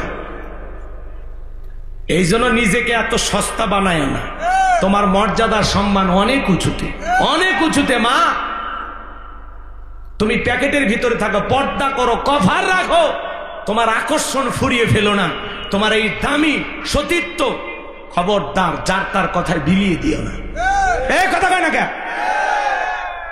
পাগলিরা শিক্ষকের কাছে প্রাইভেট পড়ে, সেই শিক্ষকের নাকি 3 মাস, শিক্ষকের 3 মাস না ছাত্রী, বুঝতেছেন না? এগুলো ঘটনা দেখতেছেন না আপনারা? শিক্ষক হলো বাবার মতো। এই বেটা শিক্ষক কেমনে পারলাম? তখন বলে শিক্ষককে ফোন দিছে, কয় ও এনজয় করছে, আমিও এনজয় করছি, আমি বিয়ে করব না। শয়তান কত বরকত, চিন্তা করা যায়? আর নারীদের আজকে ডিভোর্সের ঘটনা ঘটতেছে, সবচাইতে বড় কারণ নারীদের জেদ বেশি, রাগ বেশি। কথা কোন ঠিক?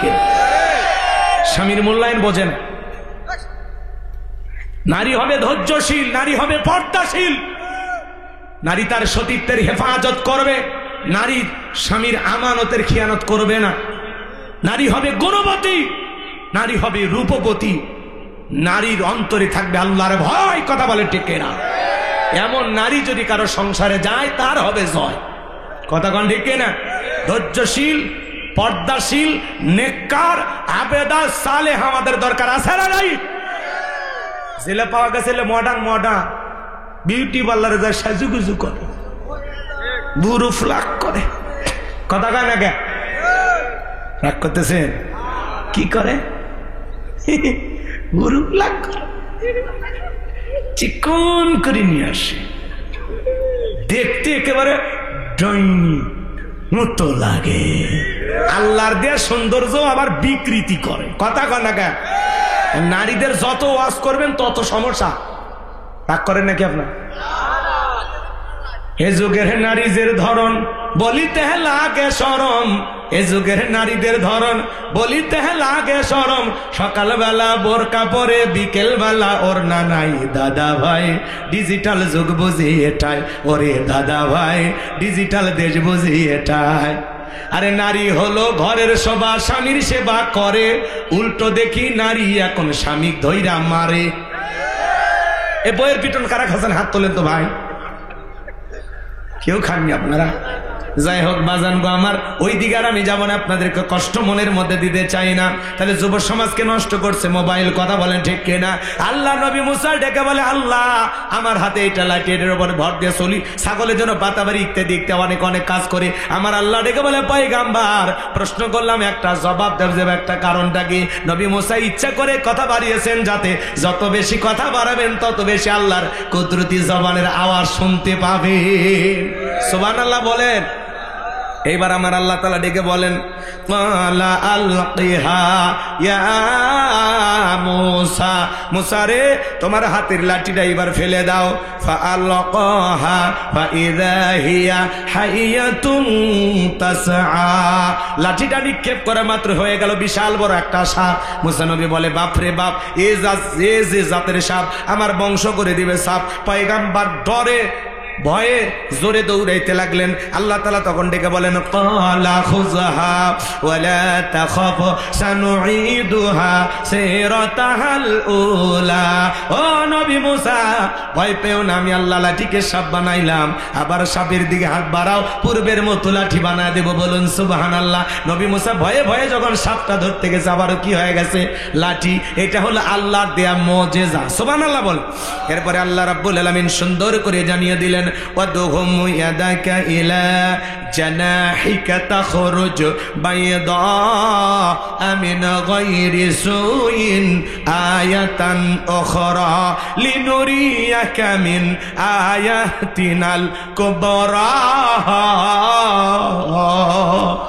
আল্লাহ ডেকে বলে, পয়গাম্বার ডান হাতটা বগলের নিচে ঢোকাও, ওখান থেকে বের করো, কোন দোষ ছাড়া ধবধবে উজ্জ্বল সাদা চমৎকার দেখাবো। এই যে কুদরতের দুইটা নিদর্শন দান করলাম, দুইটা মুজিজা তোমাকে দান করলাম।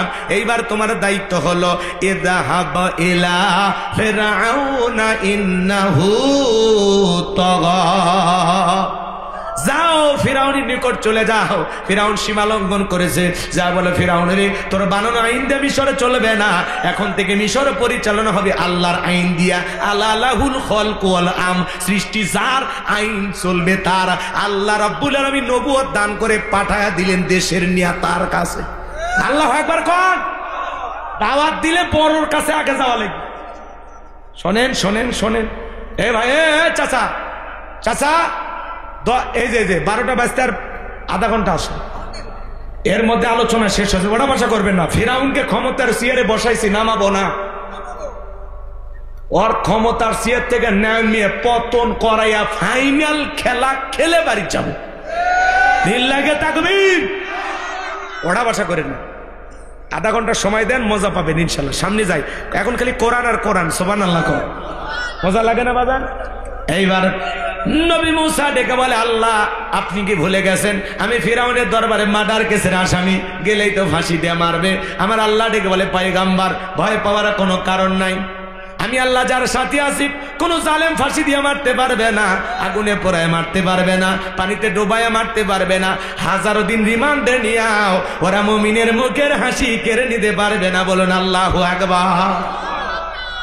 আমার ভাইরা চলেন না সামনের দিকে যায়, মুমিনেরা কাঁদবে আল্লাহকে পাওয়ার জন্য। গতকালকে ডক্টর মিজানুর রহমান আজারি ভাই পটুয়াখালীতে মাহফিল করতে গিয়ে বাজান এমন কান্না করেছেন, কাঁদতে কাঁদতে পুরো মুখ চোখের অশ্রুগুলো পড়তেছে। আল্লাহর ভয়ে চোখের পানি ছেড়ে দিয়ে কাঁদলেন আর বলে আল্লাহ যদি কিয়ামতের ময়দানে আমার পাপগুলো ক্ষমা না করে আমি কিভাবে বাঁচবো। কি চমৎকার কি অসাধারণ আলোচনা করেছেন, তার চোখের পানি দেখে কোটি কোটি ভক্ত কান্না করেছেন। কথা বলে ঠিক না? একজন দিনের দায়ী কেমন কতটা বিনয়ী, চোখের পানি অঝরে ঝরতেছেন ডক্টর মিজানুর রহমান আজারি ভাই। ওই যে আপনারা একটা সঙ্গীত শুনছেন না, ওই যে একটা গান ছিল আপনারা অনেকেই শুনছেন, এই যুবক তোমরা শুনিনিও না? কি গানটা ওইটা? হ্যাঁ তোমরা ভুলে গেছো? ডক্টর মিজানুর রহমান আজারি ভাই ওই গানটা গাইলেন আর কাঁদলেন, আমি কি পাপ করেছি। শোনেনি? আমার পাপের যদি করো বিচার, এই গানটা গাইলেন আর কাঁদলেন। তার চোখের পানি দেখে আমিও কেঁদেছি। কথা বোঝেন না? একজন দিনের দায়ী কেমন, কি বিনয়ী, কোটি কোটি মানুষ তাকে মহব্বত করেন, ভালোবাসেন, যার মাহফিলে লক্ষ লক্ষ মানুষ যায়। আল্লাহু আকবার বলে। আমার ভাইয়েরা ষড়যন্ত্র করে কোনো লাভ নাই। মিজানুর রহমান আজারি ভাইয়ের জনপ্রিয়তা কমেছে না বেড়েছে? জোরে বলেন, কমেছে না বেড়েছে? আপনারা এগুলো করে কমাইতে পারবেন, কোনো ষড়যন্ত্র করে লাভ হবে না। তাকে নিয়ে যে যত বেশি গালমন্দ করবে, সমালোচনা করবে, সমস্যা নেই। একজন আলেমকে আপনারা যে গালি দিচ্ছেন তার দ্বারা প্রমাণ হচ্ছে যে আপনারা আসলে কতটা নিকৃষ্ট মনের মানুষ। কথা বলেন, কথা বলেন। আজারি ভাই চোখের পানি দিয়ে পটুয়াখালী বাসীকে কাঁদাইলেন, লক্ষ লক্ষ মানুষকে কাঁদাইলেন, তার এই ভিডিও সোশ্যাল মিডিয়াতে ভাইরাল হয়ে গেছে।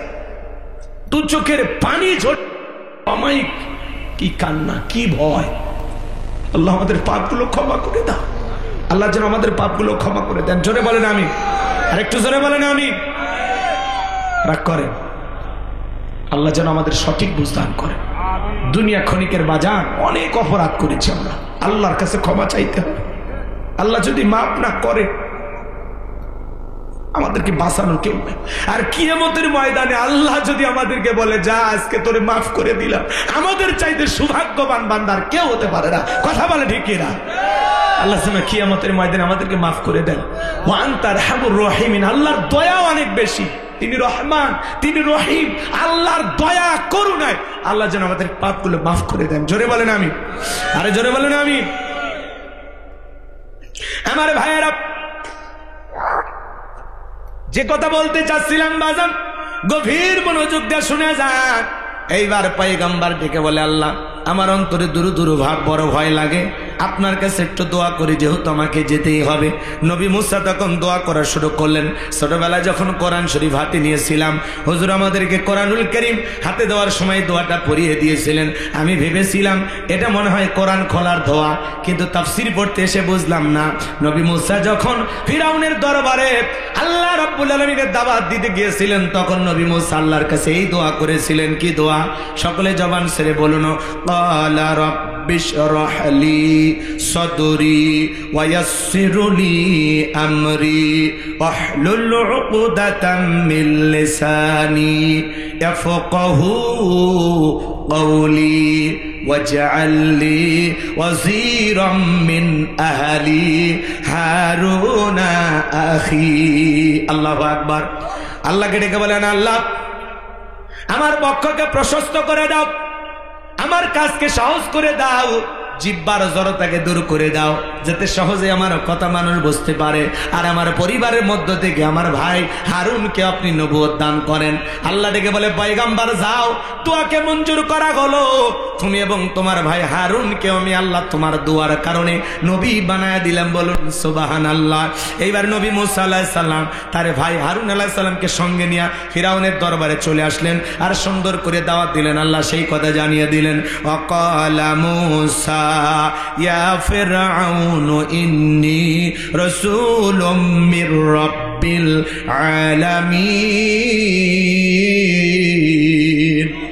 নবী মুসা আলাইহিস সালাম ডেকে বলেন, হে ফিরাউন, আমি বিশ্ব রবের পাঠানো একজন রাসূল, আল্লাহর সম্বন্ধে সত্য ছাড়া মিথ্যা কিছু বলবো না। আর শুনে নাও, জেনে নাও, বনি ইসরাঈলদেরকে মুক্ত করে আমার সাথে দিতে দাও। ফিরাউন তখন থেকে বলে, ক্বালা ইন কুনতা জিতা বিআয়াতিন ফাআতি বিহা ইন কুনতা মিনাস সাদিকিন।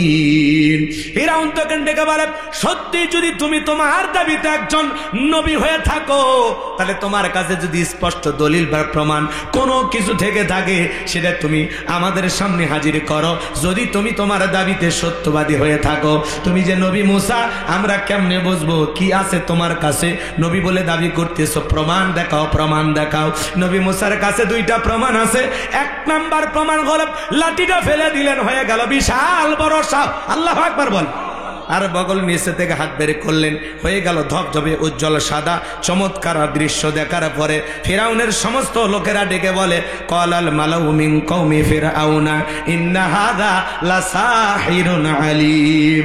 ফিরাউনের দলবল এমপি মন্ত্রী ডেকে বলে, এই ছেলেটা নিঃসন্দেহে মস্ত বড় জাদুকর। নবী মুসা দেখায় মজাজা, আর জালেমেরা বলে জাদু, কারণ ওই দেশে জাদুর ব্যাপক প্রচার প্রসার ছিল। এইবার ফিরাউন ডেকে বলে, শোনো, এই ছেলের বিরুদ্ধে কি সিদ্ধান্ত নেওয়া যায় তোমরাই বলো। ফিরাউনের পার্লামেন্টে তখন সিদ্ধান্ত নেওয়া হলো, শোনো, ও যেহেতু জাদু দেখাইছে, আজকের মতো ওকে ছেড়ে দাও, আর শহর বন্দরে খবর পাঠায়া দাও, তু বিকুল্লি সাহিরিন আলিম। শহর থেকে দক্ষতা সম্পন্ন জাদুঘর, অভিজ্ঞতা সম্পন্ন বড় বড় জাদুঘরদেরকে ফিরাউনের দরবারে নিয়ে আসা হলো, আর নির্দিষ্ট একটা দিন বলে দেওয়া হলো, সেই দিন হবে সেমিফাইনাল খেলা। সমস্ত জাদুঘরা ফিরাউনের দরবারে উপস্থিত হওয়ার পরে ডেকে বলে, নেতা, আমরা যদি আপনার শত্রু মুসাকে পরাজিত করতে পারি, আপনি আমাদেরকে কি পুরস্কার দিবেন? আমাদের বেনিফিটটা কি, লাভটা কি? ফিরাউন তখন পুরস্কার ঘোষণা করে বলে, ক্বালা নাআম ওয়া ইন্নাকুম লামিনাল মুকাররাবিন। ডেকে বলে, তোমাদের পুরস্কার হলো তোমরা সবাই হবে আমার নিকটতম ব্যক্তি, এই দরবার হবে তোমাদের বসবাসের জায়গা। যারা ফুটপাতে খেলাধুলা দেখায়, ওরা যদি রাজ দরবারে জায়গা পায়, আর কিছু লাগে? কথা কয় না? নেতা যদি বলে তুমি আমার লোক, আর কিছু লাগে? তাহলে নেতার কথায় রাতকে দিন করা যায়, নিরপরাধ আলেম ওলামাদেরকে জেলখানায় বন্দি করা যায়। কথা বলেন না কেন? ক্রস ফায়ার দিয়ে মারা যায়, মিথ্যা মামলা দিয়ে ফাঁসানো যায়। কথা বলেন ঠিক কিনা? কারণ এটা কার লোক? নেতার লোক। কথা কন ভাই, বেটা সবাই কি যে কয় না জানা। রাগ করতেছেন মনে হয় আপনারা। আমার ভাইরা গভীর মনোযোগটা শুনবেন বাজান। আমি গুনাহগার যে কথা বলতে চাচ্ছিলাম, হৃদয়ের কান পেতে কথাগুলো শুনে যান। জাদুঘরে ডেকে বলে, নেতা আপনি থাকেন, এইবার ফাইনাল খেলা শুরু হয়ে গেল, সেমিফাইনাল। বাজান গো আমার, হাজার হাজার দর্শক আসছে খেলা দেখার জন্য। সমস্ত জাদুঘরে ডেকে বলে, ও নবী মুসা, জাদুর তন্ত্র মন্ত্র বান আগে আমরাই নিক্ষেপ করব না তুমি আগে নিক্ষেপ করবা? নবী মুসা ডেকে বলে, ওস্তাদের মার শেষ রাতে তোমরা তোমাদের খেলা দেখাও। এইবার তারা জাদুর বান নিক্ষেপ করতে লাগলো। জাদু দেখায়, বোঝেন না? জাদু করা জাদু দেখায় না? সুমন্তর সু, কালাকুত্তর গু, উল্টা পাল্টা জাদু আছে না? হামতম ছম ছরেঙ্গা বাইকার চয়, আছে না? উল্টা পাল্টা কি যে বলে ওরা নিজেরাও জানে। তো উল্টা পাল্টা জাদুর বান তন্ত্র মন্ত্র নিক্ষেপ করলো। সেদিন তারা হাজার হাজার জাদুর বান নিক্ষেপ করেছে। বাঘ বানাইছে, ভাল্লুক বানাইছে, রশি বানাইছে, এমনকি মানুষের চোখে মুখে পর্যন্ত জাদুর নিক্ষেপ করেছে। জাদুর তন্ত্র মন্ত্র নিক্ষেপ করতে করতে ওদের চালান পাতি শেষ। মানে জাদু আরে একটাও জানে না, ক্যাপাসিটি যা কৌশল যা ছিল সব দেখানো শেষ। এইবার দেখে বলে নবী মুসা, এইবার তুমি তোমার জাদুর বান নিক্ষেপ করো। আল্লাহ তখন আয়াতি কারিমা নাজিল করে সুন্দর করে জানিয়ে দিলেন, ওয়া আওহাইনা ইলা মুসা আন আলকি আসাকা ফাইযা হিয়া তালকাফু মা ইয়াফিকুন।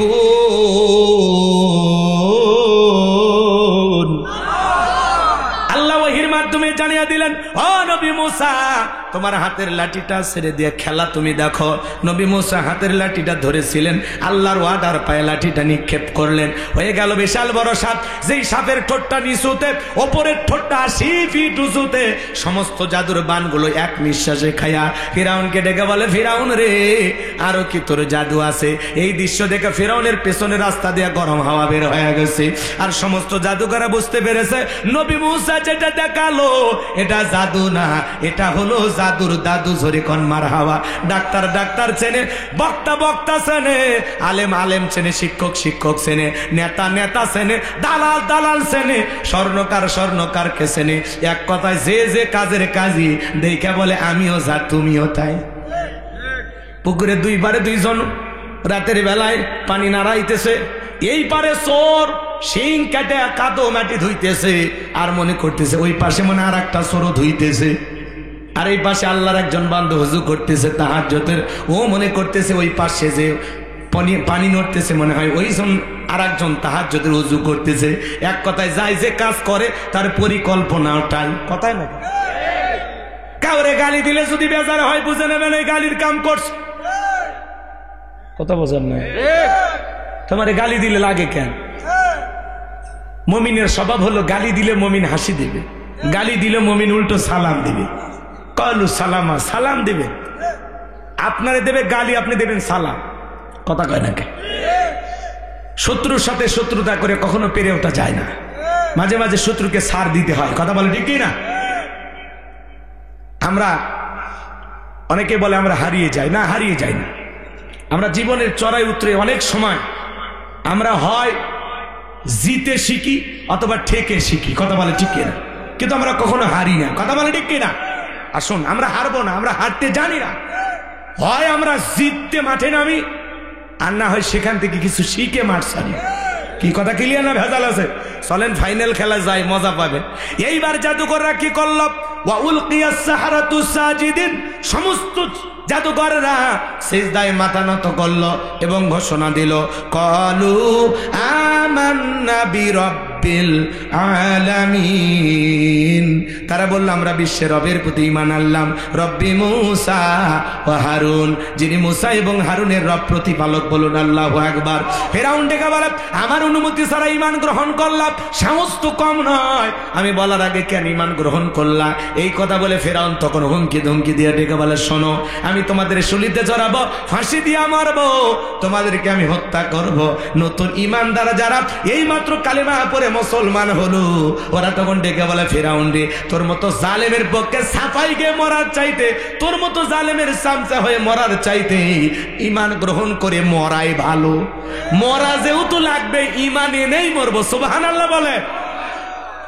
এইবার ভাইয়েরা আমার, চতুর্দিকে দিন দিন মুসলমানের সংখ্যা বৃদ্ধি হতে লাগলো। ফিরাউনের আর সহ্য হয় না, মনে করে এত মুসলমান হয়ে গেলে ক্ষমতার চেয়ারটা আর বুঝি থাকবে না।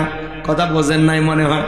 এই জমিনে ইসলাম কায়েম হয়ে গেলে ওদের বোতল খাওয়া হবে না।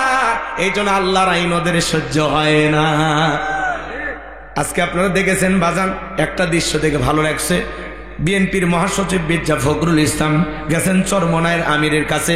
তাদের মধ্যে 10 দফার একটা চুক্তি হয়েছে, তিনি তাদের সাথে জোট বাঁধতে চান। বিএনপি আর চরমনায়ের মধ্যে কিছু আলাপচারিতা হয়েছে। তার মধ্যে বলা হয়েছে তারা যদি রাষ্ট্র ক্ষমতায় আসে জীবনে কোনোদিন কোরআন সুন্নাহ বিরোধী কোনো আইন পাশ করবে না। এই কথা কিন্তু আমরা বরাবরই শুনে আসতেছি। কিন্তু অনেক নেতাই যখন ক্ষমতার চেয়ারে বসে আল্লাহর আইন জমিনে চালু করে না, কোরআন সুন্নাহর বিরুদ্ধে উল্টো আইন পাশ করে। কথা বলেন ঠিক কিনা? শহীদ প্রেসিডেন্ট জিয়াউর রহমানকে আমরা ধন্যবাদ জানাই, আল্লাহর বান্দা সংবিধানে বিসমিল্লাহ ঢুকাইছে। কথা বলেন ঠিক কিনা? হাজিদের জন্য সৌদি আরবে কিসের বাগান লাগাইছে? নিম গাছের বাগান লাগাইছে। আল্লাহর বান্দাকে হয়তো আল্লাহ এই ওসিলায় মাফ করে দিতে পারে। কথা বলেন ঠিক কিনা? শহীদ প্রেসিডেন্ট জিয়াউর রহমানের কবর আল্লাহ জান্নাতের বাগান বানায় দেন, জোরে বলুন আমিন। নেতা ছিল বাজান সিরা গেঞ্জি, ভাঙ্গা সুটকেস, কি ছবিগুলো এখনো সোশ্যাল মিডিয়াতে ভাইরাল। আসলে সত্যিকারই দেশপ্রেমিক নেতা ছিল। এখন নেতা আছে কিন্তু জিয়ার মতো দেশপ্রেমিক পাওয়া যায় না। এই কথা বলেন, তারা ছিল নেতা, তারা বিসমিল্লাহ সংবিধানে ঢুকায়। আর বিগত 16 বছরে বিসমিল্লাহ কাটার চিন্তা করতো। ওই যে টাকলা মুরাদ বলে সংবিধানে ইসলামও থাকবে না, বিসমিল্লাহ থাকবে না। আজকে সংবিধানে বিসমিল্লাহ আছে, ইসলাম আছে, কিন্তু ওই টাকলা মুরাদদের ক্ষমতা নাই। কথা বলে ডেকেরা ইসলামকে মাইনাস করতে আসবে যারা, আল্লাহ তাআলা দুনিয়া থেকে মাইনাস করে দেবে। কথা বলে ডেকে না? এই জন্য আগামীতে আলেমদেরকে মাইনাস করে, ইসলামালাদেরকে মাইনাস করে এই বাংলার জমিনে কাউকে কিছু করতে দেওয়া হবে না। কোরআন সুন্নাহর বিরুদ্ধে কোন আইন বাংলার পার্লামেন্টে পাস করতে দেওয়া হবে না, হবে না। কারা কারা রাজি হাত তুলে দেন, লিল্লাহি তাকবীর। আমার ভাইয়েরা, বিএনপির মহাসচিব তার মাথায় কি সুন্দর টুপি দেখলাম, কাতারে ভাগে নামাজ আদায় করতেছেন, মাশাআল্লাহ। আমরা বলতে চাই আপনারা একটু আলেমদের মূল্যায়ন করতে শিখুন। কথা বলেন না কেন? কয়েকদিন আগে উনি বক্তব্য দিয়েছিলেন যে এদিক খেয়াল করেন, রাজনীতির সাথে কোরআনের কোনো সম্পর্ক নাই। আবার বলেন মৌলবাদের সাথে আমাদের কোনো সম্পর্ক নাই। আমরা বলতেছি আপনার বয়স হয়ে গেছে, এই কথাগুলো একটু সুন্দরভাবে বলবেন। এভাবে বলে নতুন করে সমালোচিত হবেন না। যারা বলবে কোরআনের সাথে রাজনীতির সম্পর্ক নাই, আমরা বলতে চাই কোরআনের সাথে হয়তো বা তাদেরই সম্পর্ক নাই। কথা বলে ঠিক কিনা? এই জন্য উল্টা পাল্টা মন্তব্য করা যাবে না। সিরিয়াসলি কথাগুলো চিন্তা ভাবনা করে বলবেন, কারণ বড় নেতাদের বক্তব্য হবে সুন্দর। সবাইকে ভালোবেসে বুকে টানবেন, কাউকে মাইনাস করার পরিকল্পনা করবেন না। হিন্দু, বৌদ্ধ, খ্রিস্টান, মুসলমান সবাই মিলেমিশে গড়ব একটি দেশ, সেই দেশের নাম হলো বাংলাদেশ। আমরা শান্তির বাংলাদেশ চাই। কথা বলে ঠিক কিনা? দলমত নির্বিশেষে একটা নতুন বাংলাদেশ আমরা প্রতিষ্ঠিত করব। কথা বলে ঠিক কিনা? এই জন্য উল্টাপাল্টা বক্তব্য দিয়ে আপনারা টলের শিকার হবেন না। আমাদের এক নেতা বক্তব্য দিলেন, আল কোরআন আর হলো ঘরে ঘরে জ্বালো। এগুলো কিসের স্লোগান? এই যে স্লোগানগুলো আপনারা কেন সহ্য করেন না? কিসে কে যাক, সমস্যা নেই। আমরা কি সারা রাত ধরে দেখবো নাকি? যা হয়েছে আলহামদুলিল্লাহ। শোনেন, মির্জা ফখরুল সাহেব মাথায় টুপি দিয়েছেন, ভাল লাগে নাই ভাই? আমরা দোয়া করি উনি যেহেতু মুসলমান, আল্লাহ যেন 5 ওয়াক্ত নামাজই বানায় দেন, জোরে বলেন আমিন। এবং ওনার মুখ দিয়ে যেন আলেমদের পক্ষে সুন্দর সুন্দর কথা আল্লাহ বের করে দেন, জোরে বলেন আমিন। উনি কিন্তু অনেক ত্যাগী একজন নেতা, দীর্ঘদিন ধরে রাজনীতি করতেছেন। বলা যায় এই দেশের অনেক পাকাপোক্ত একজন রাজনীতিবিদ। কথা বলেন ঠিক কিনা? এই জন্য আমরা বলবো আপনাদের ভাষা হবে মার্জিত, সুন্দরভাবে। কাউকে কটাক্ষ করবেন না। ইসলামকে খাটো করতে গেলে, ইসলাম আলাদেরকে খাটো করতে গেলে হয়তো একসময় আপনারা নিজেরাই খাটো হয়ে যাবেন। অতএব ইসলামকে অপমান করে কথা বলা যাবে না, ওলামা ইকরামদেরকে অপমান করে কথা বলা যাবে না। কথা বলে ঠিক কিনা? আমরা মুসলমান, আমাদের সংবিধান আল কোরআন, কোরআনের সাথে মুসলমানের সম্পর্ক থাকবে, এটাই স্বাভাবিক। কথা বলে ঠিক কিনা? কোরআন আছে যেখানে আমরা আছি, সেখানে ইসলাম আছে যেখানে আমরা আছি। লিল্লাহি তাকবীর। আমার ভাইয়েরা, এইবার ফাইনাল খেলা শুনে যান। এই যুবক, বসো বসো, এই ছেলেবেলে বসো বসো। 5 থেকে 7 মিনিটের মধ্যে মাহফিল শেষ হবে। সবাই বসেন, সবাইকে নিয়ে পাইকারি দরে মুনাজাত করা হবে। এই যে আমাদের আবু সাইদ ভাই সহ যে যুবকের আয়োজন করেছেন, কালেকশন মুক্ত মাহফিল। এরকম সুন্দর গোছানো মাহফিল পাওয়াই যায় না, কালেকশন করতে আধা ঘন্টা চলে যায়, তাই না? তো তারা নিজেদের পকেটের টাকা দিয়ে এই মাহফিলটা সাজাইছে। একটু শেষ ফিনিশিংটা দিতে দেবেন না? আলোচনা শেষের দিকে একটু তাকবীর দেন, লিল্লাহি তাকবীর। আমি মুসাফির, আমার দোয়া নিতে আপনাদের মনে চায় না? জোরে বলেন, দোয়া নিতে চায় না? একটু বসেন, আমরা এক্ষুনি দোয়ার দিকে যাব, কষ্ট দেব না। এই যে শেষ খেলাটা চলেন, ফিরাউনের পতনটা ঘটানোর দরকার আছে না? না, তাকবীর দেন, লিল্লাহি তাকবীর। আমার ভাইয়েরা, এইবার নবী মুসা আলাইহিস সালাম এবং তার উম্মতদেরকে ধাওয়া করেছেন। নবী মুসা আলাইহিস সালাম তার উম্মতদেরকে নিয়ে দৌড়াইতে দৌড়াইতে দৌড়াইতে বাজান গো আমার যখন সাগরের কিনারায় চলে গেছেন, এইবার উম্মতের ডেকে বলে পয়গাম্বার, হয় ফিরাউনের সেনাবাহিনীর হাতে মরতে হবে, আর না হয় দরিয়ার পানিতে ডুবে মরা লাগবে। নবী মুসা ডেকে বলে আমার উম্মতেরা, ভয় পাওয়ার কোনো কারণ নাই, এখানে শুধু আমরাই নাই, আমাদের সাথে আর একজন আছেন, তিনি কে? নবী মুসা যখন আল্লাহর দিকে আঙ্গুল দিয়ে ইশারা করলেন, আসমান থেকে আল্লাহ ডেকে বলে পয়গাম্বার, ওই হাতের লাঠিটা দিয়া সমুদ্রের পানিতে একটু আঘাত করো, আমি আল্লাহ তোমাদের জন্য ভিআইপি রোড বানায় দেব। বলুন সুবহানাল্লাহ। সমুদ্রের পানিতে আঘাত করতে দেরি, সমুদ্রের বুক চিরে রাস্তা তৈরি করতে আল্লাহ দেরি করে নাই। চিৎকার মেরে বলুন আল্লাহু আকবার। আল্লাহ রাব্বুল আলামিন তখন ডেকে বলে পয়গাম্বার, তুমি তোমার উম্মতদেরকে নিয়ে এই বিশাল দরিয়া পার হয়ে যাও। আল্লাহ তাআলা সেই কথা সূরা ইউনূসের ভিতরে জানায় দিয়েছেন।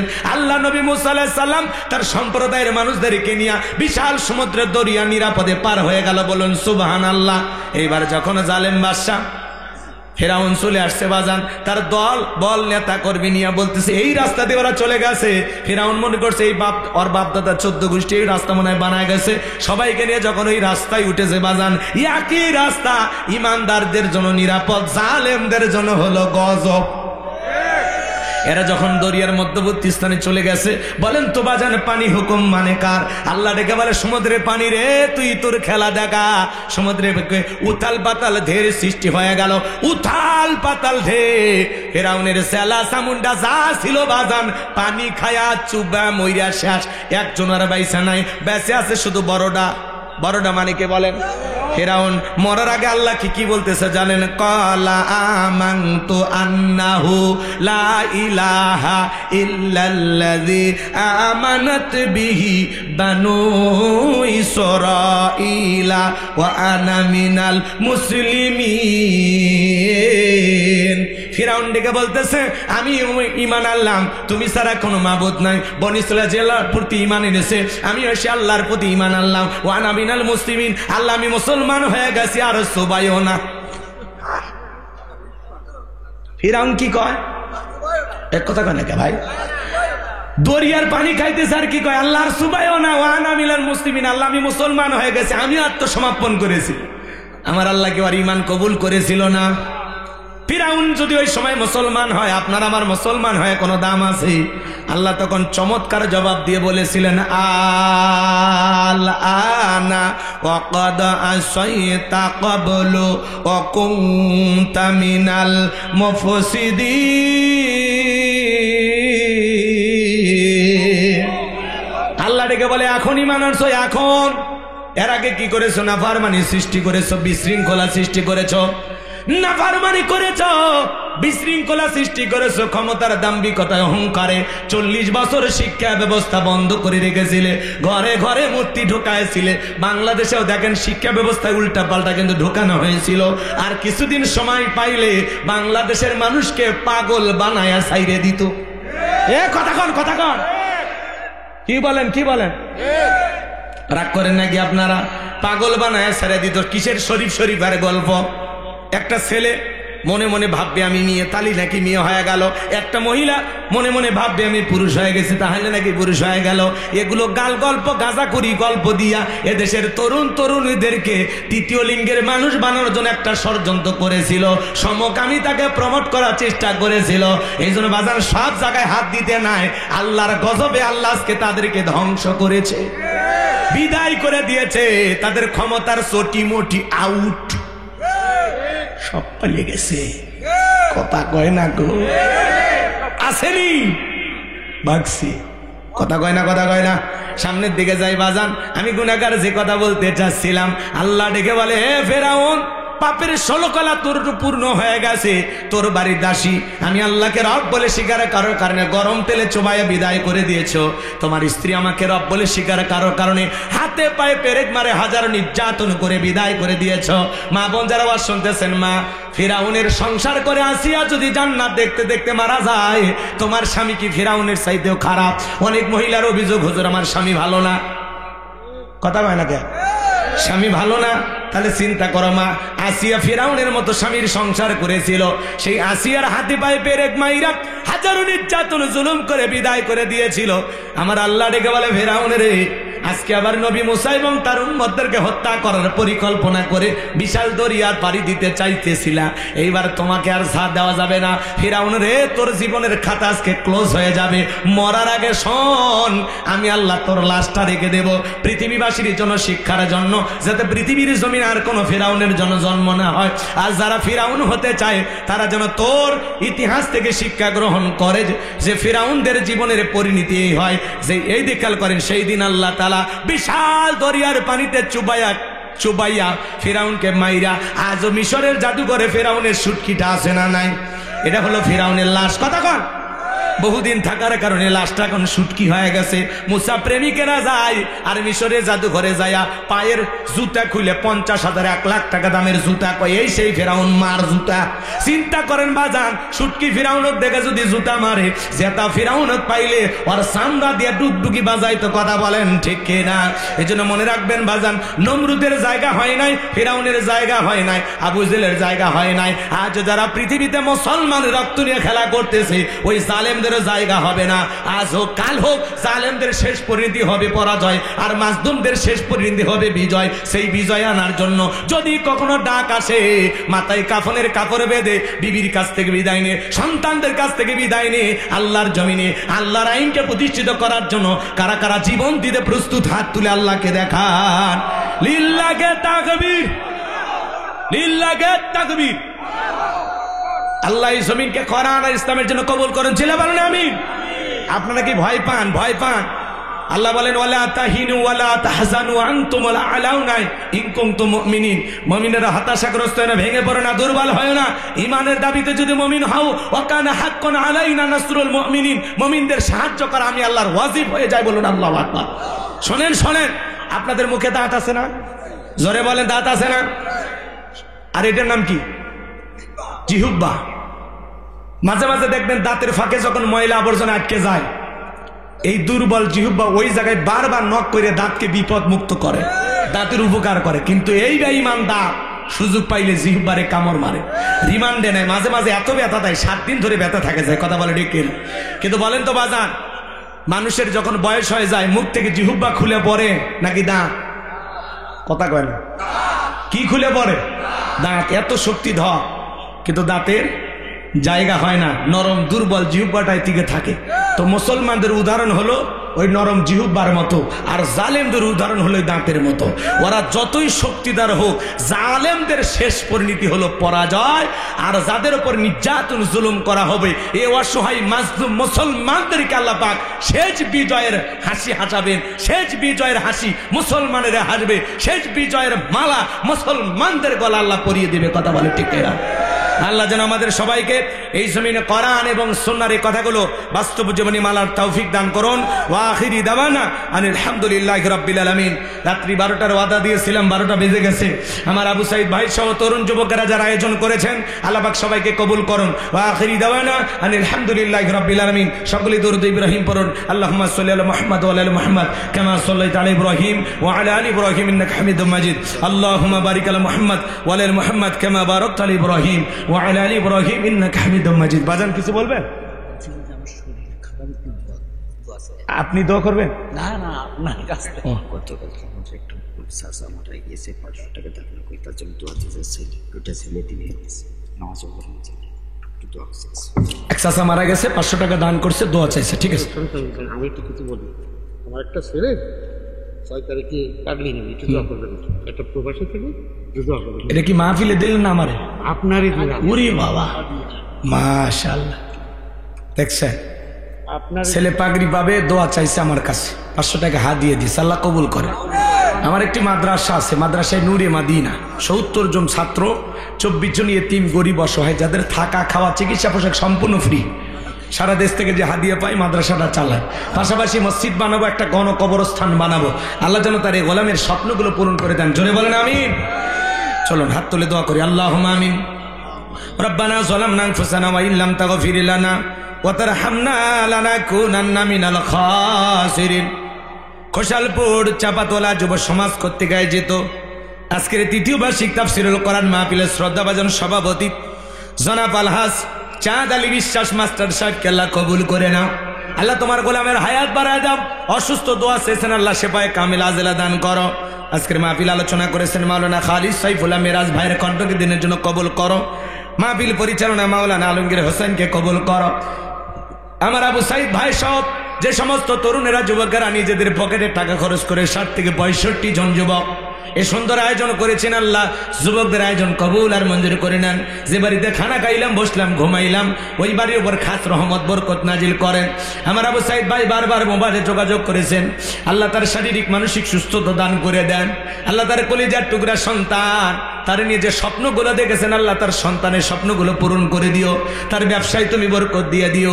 হায় আল্লাহ তাআলা, আজকের মাহফিলে তাকায় দেখো কত দাড়ি পাকা মুরব্বীরা, যুবকের আলেম ওলামা হাত তুলেছে, পর্দানিশী মা বোনেরা হাত তুলেছে, ছোট ছোট মাসুম বাচ্চারা হাত তুলেছে। যার হাত দুখানা পছন্দ হয় সে হাতের বদলাত আজকের দোয়াকে কবুল আর মঞ্জুর করে নাও। আমরা যারা হাত তুলে ধরেছি মালিক, আমাদের অনেকের মা নাই, বাবা নাই, এতিম বানায় কবরে চলে গেছে। জনম দুঃখিনী মা বাবার কবরে আর সবটুকু পৌঁছায় দাও। মা বাবার কবরে জান্নাতের বাগান বানায় দাও।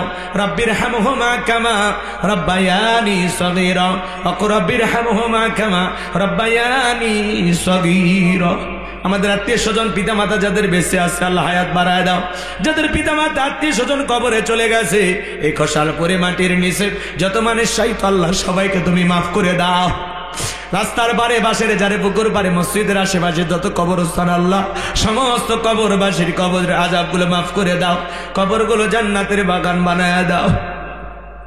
আল্লাহ পিতা মাতা যাদের বেঁচে আছে হায়াত বাড়ায় দাও। কয়েকদিন আগে এই গ্রামের একজন মুরব্বী মারা গেছে, আবু সাইদ ভাইয়ের চাচা হয়, 500 টাকা দান করেছেন। আল্লাহ তোমার সেই গোলামের কবর তুমি জান্নাতের বাগান বানায় দাও। একজন বাবাজি ছেলে হাফিজে কোরআন হবে, মাথায় পাগড়ি নেবে, ভালোবেসে আমাকে 500 টাকা হাদিয়া দিয়েছে। আল্লাহ তোমার গোলামের এই ভালোবাসাকে তুমি কবুল করে নাও। আল্লাহ তার সন্তানটাকে জগৎ বিখ্যাত আলেম হাফেজ দ্বীনের দায়ী হিসেবে কবুল করে নাও। আল্লাহ তাআলা নাম না জানা অনেক মানুষ দোয়া চেয়েছেন, আল্লাহ কে কোন আশায় হাত তুলে ধরেছে আমি জানি না। যারা মনের বাসনা পূরণ করে দিও। আল্লাহ তাআলা আমরা যারা হাত তুলে ধরেছি গো মালিক, নফসের ধোকায় পড়ে, দুনিয়ার মহাব্বতে পড়ে, দিনের আলোতে রাতের আধারে গোপনে প্রকাশে অনেক গুনাহ করে ফেলেছি। আল্লাহ আমাদের সকলের তামাম জিন্দেগির গুনাহগুলো মাফ করে দাও। আল্লাহ তাআলা এমন জায়গায় বসে গুনাহ করেছি দুনিয়ার কেউ জানে না, তুমি জানো। আমাদের সকলের তামাম জিন্দেগির গুনাহগুলো মাফ করে দাও। যত গুনাহ করছি মা